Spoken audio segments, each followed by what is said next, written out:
Olá, sou o pastor Sidney Isaías e te convido a vir comigo em mais um encontro diário, queridos.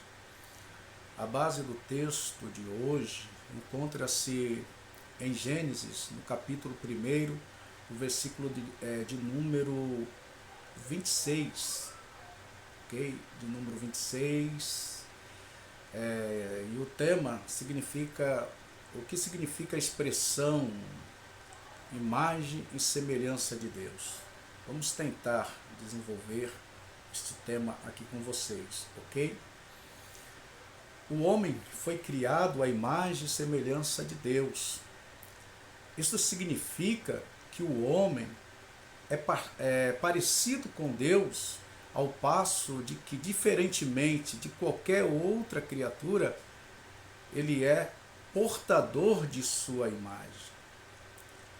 Muitas pessoas possuem algumas dúvidas sobre o verdadeiro significado da expressão imagem e semelhança de Deus. De fato, essa expressão representa alguns desafios de interpretação, querido. Então, neste simples estudo, iremos refletir sobre qual é a doutrina bíblica sobre esse tema. Então faço-lhes a primeira pergunta. Vamos lá. O que é ser a imagem e semelhança de Deus? Quando a Bíblia diz que o homem é a imagem e semelhança de Deus, ela não quer dizer exatamente que somos fisicamente parecidos com Deus.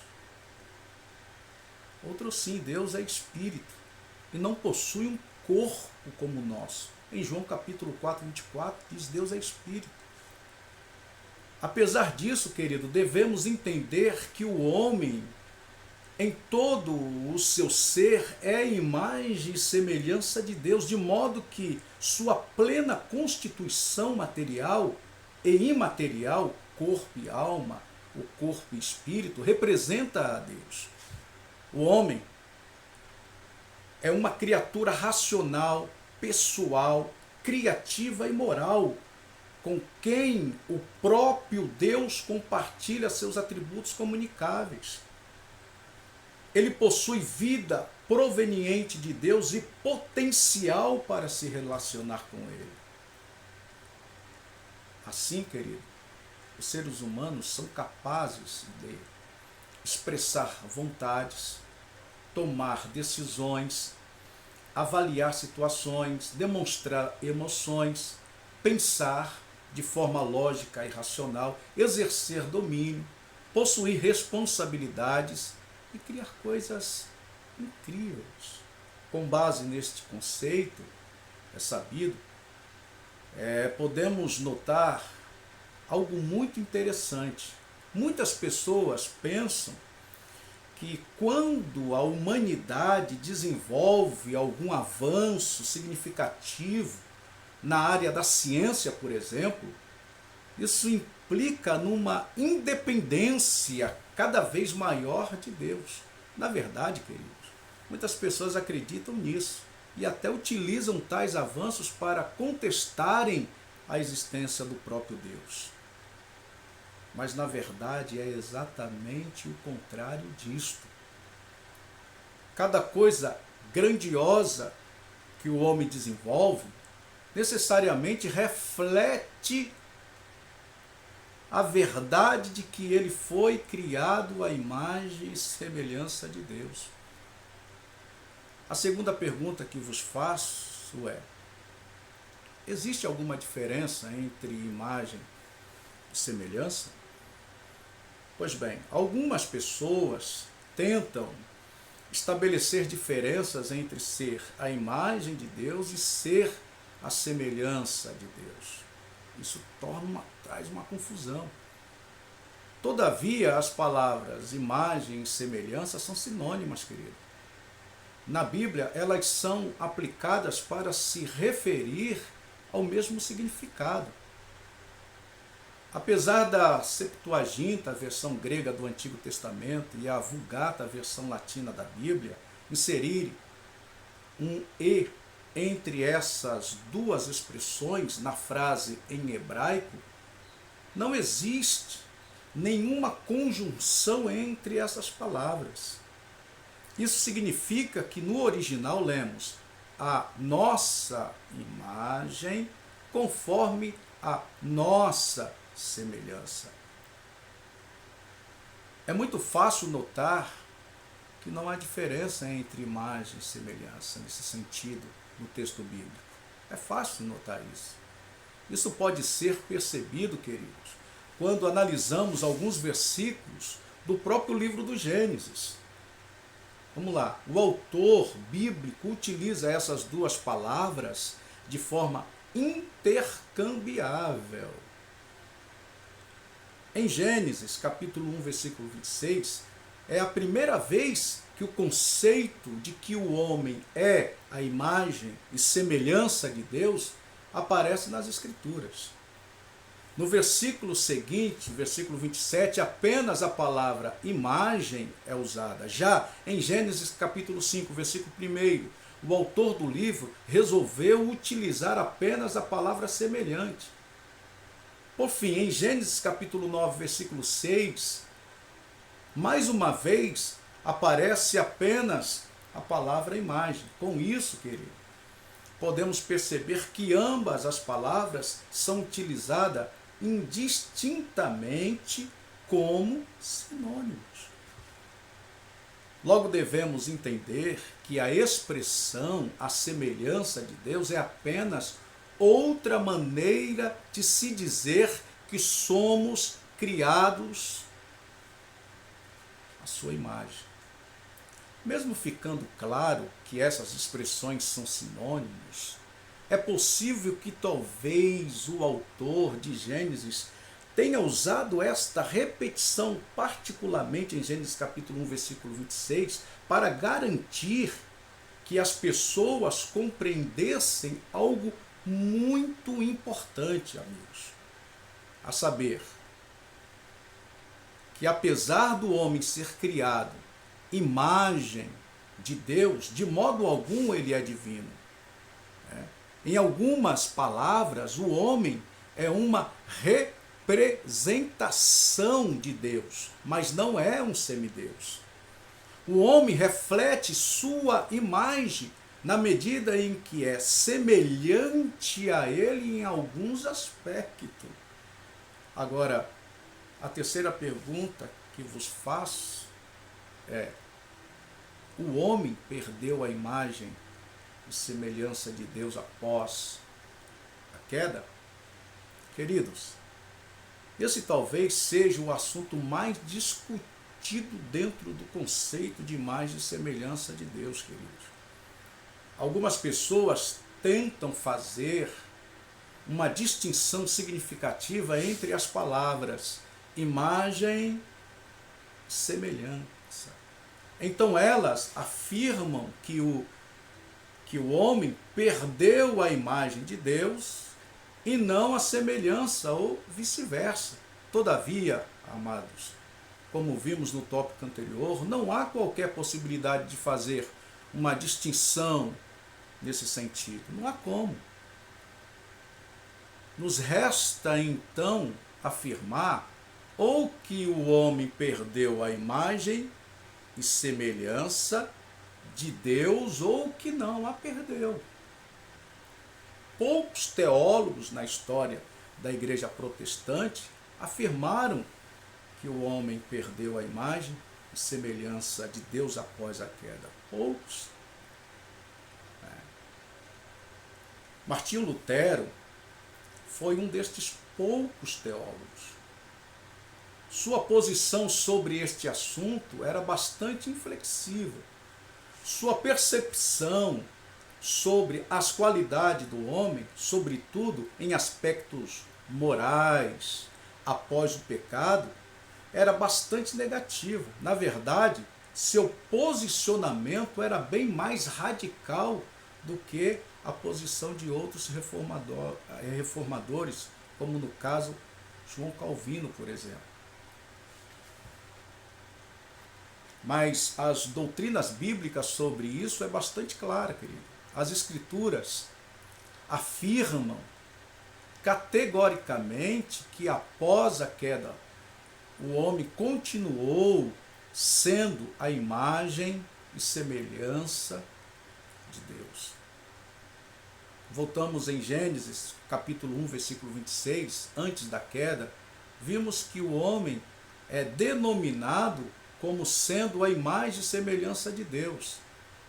Já em Gênesis, no capítulo 5, versículo 1, agora, após a queda, o homem continua sendo designado como a imagem de Deus. Ainda em Gênesis, no capítulo 9, versículo 6, lemos que atentar contra a vida de um homem é um grave pecado, pois Deus o fez à sua imagem. Em outras palavras, o homicídio não é apenas tirar a vida de alguém, mas é um atentado contra a imagem do próprio Deus ali apresentado ou representado. Por isso, querido, segundo o texto bíblico, a punição também deveria ser a pena capital. Saindo agora do livro do Gênesis, indo para o Salmo 8, mesmo de forma implícita, revela que o homem caído ainda é portador da imagem de Deus. Quando partimos então para o Novo Testamento, esse ensino fica ainda mais claro, amados. A passagem bíblica mais direta e explícita sobre esse princípio está em Tiago, no capítulo 3, versículo 9. Nesse texto, somos exortados a respeito do erro em amaldiçoar alguém, pois os homens foram criados à imagem de Deus. Em outras palavras, o ensino bíblico neste capítulo, em Tiago, é que quando maldizemos alguém, indiretamente estamos maldizendo o próprio Deus. Pois o homem, querido, queira você ou não, reflete a sua imagem. Logo, tanto do ponto de vista do Antigo quanto do Novo Testamento, o homem, mesmo após a queda, traz consigo a imagem de Deus. Se o homem tivesse perdido essa imagem, não faria qualquer sentido os escritores bíblicos continuarem se referindo ao significado e importância desse ensino revelado nos primeiros parágrafos das Escrituras. Além do mais, queridos, isso é muito claro, que em Gênesis capítulo 5, versículo 3, lemos sobre o nascimento de Sete, onde a expressão imagem e semelhança aparece novamente. Porém, desta vez ela se refere ao fato de que Adão teve um filho à sua imagem e semelhança. Quando nos é dito que Sete era imagem e semelhança de Adão, também podemos entender que a imagem, guarde bem isso, de Deus continuou a ser impressa na humanidade através do ato da procriação, que representa uma continuidade do ato criador de Deus. Isso significa que se Adão foi criado à imagem e semelhança de Deus, e Sete, por sua vez, nasceu à imagem e semelhança de Adão, logo Sete também possuía a imagem de Deus. Ele herda isso de Adão. Consegue compreender isso? Portanto, Gênesis capítulo 5, versículo 3, estabelece uma correlação verbal com Gênesis capítulo 1, versículo 26 ao 28. Todavia, da mesma forma com que a imagem de Deus continuou a ser transmitida a cada ser humano, a corrupção da natureza de Adão após a queda também foi transmitida a cada um dos homens. Isto nos leva a outra verdade presente nas Escrituras. Após a queda, a imagem de Deus no homem foi desfigurada. E isto é uma triste notícia. Agora, a imagem e semelhança de Deus, no homem, ela pode ser restaurada, porque ela foi desfigurada. Deus criou o homem de forma perfeita, irrepreensível, com caráter puro e sem contaminação. Porém, o pecado distorceu e maculou essa imagem, deformando o seu caráter. Antes da queda, o homem era verdadeiramente livre, isto é, não estava contaminado pelo pecado. Porém, o homem pecou e a imagem de Deus foi manchada, maculada, desfigurada e completamente deteriorada. Ele se tornou incapaz de produzir qualquer justiça própria que o credencie à salvação.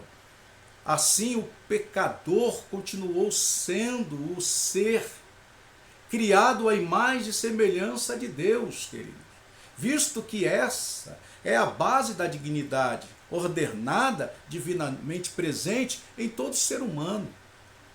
Mas essa imagem está fracionada e desfigurada pelo pecado. Em alguns, essa imagem se apresenta de forma um pouco mais precisa. Já em outros, a imagem de Deus parece estar bem mais distorcida. Mas em ambos os casos, a imperfeição moral da humanidade é revelada. A compreensão desse princípio, querido, juntamente com a noção da graça comum que Deus derrama sobre a humanidade, explica o fato de muitos incrédulos demonstrarem, por exemplo, bondade, caridade, lealdade e as mais variadas boas ações. Mesmo o pecador estando escravizado pelo pecado, a imagem de Deus, ainda que distorcida, está presente nele. Por isso, ele pode produzir coisas boas em seu convívio com a sociedade, no uso de suas habilidades criativas e intelectuais, e até mesmo na esfera moral, querido. Obviamente, a maioria dos seres humanos não é tão má quanto poderia ser. O homem é a imagem e semelhança de Deus, querido. E essa característica não pode ser separada de sua natureza. Porém, por estas mesmas natureza ter sido corrompida, a imagem de Deus no homem foi fatalmente atingida e desfigurada. Mas há uma boa notícia. A imagem e semelhança de Deus pode ser restaurada no homem.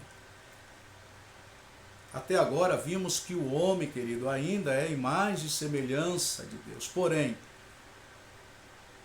numa versão pálida, distorcida e corrompida pelo pecado. Também vimos que por si mesmo, homem algum pode recuperar a imagem perfeita e imaculada com a qual foi criado originalmente. Não tem como. A boa notícia é que a palavra de Deus nos revela que essa qualidade danificada pelo pecado é em Cristo restaurada. Isso você só precisa ler Romanos capítulo 8, versículo 29. Cristo é a perfeita imagem do próprio Deus, que está em Colossenses capítulo 1, versículo 15. Ao nascer de novo em Cristo, a imagem de Deus no homem começa a ser construída, de modo que o verdadeiro seguidor de Cristo torna-se como ele, em justiça e retidão. Efésios capítulo 4, versículo 24. Sobre o cristão como sendo a imagem e semelhança de Deus, talvez a melhor definição seja dizermos que quando o homem é regenerado, ele passa a ser a imagem redimida de Deus. O apóstolo Paulo escreve exatamente sobre isto. Ele diz que o homem ou ele diz que o cristão, melhor dizendo, genuíno, se reveste do novo homem, que se refaz para o pleno conhecimento segundo a imagem daquele que o criou. Colossenses capítulo 3, versículo 10. Esse processo de restauração da imagem de Deus que ocorre nos santos é um processo progressivo e contínuo, querido. Ele alcançará a sua plena realização apenas no dia vindouro do maravilhoso retorno de nosso Senhor. Nesse dia seremos a perfeita imagem e semelhança de Cristo, glória a Deus. Diante dele nós nos encontraremos profundamente extasiados, admirando o esplendor daquele que nos resgatou. Nesse momento, a imagem de Deus terá sido completamente, aleluia, restaurada em nós. Queridos, que a graça do Senhor Jesus continue abençoando sua vida e que a poderosa mão do Senhor continue sobre nós. Dito tudo isso, se gostou, compartilhe. E não deixe de se inscrever neste humilde canal, ok? Que Deus os abençoe e até ao próximo encontro, permitindo Deus. Amém.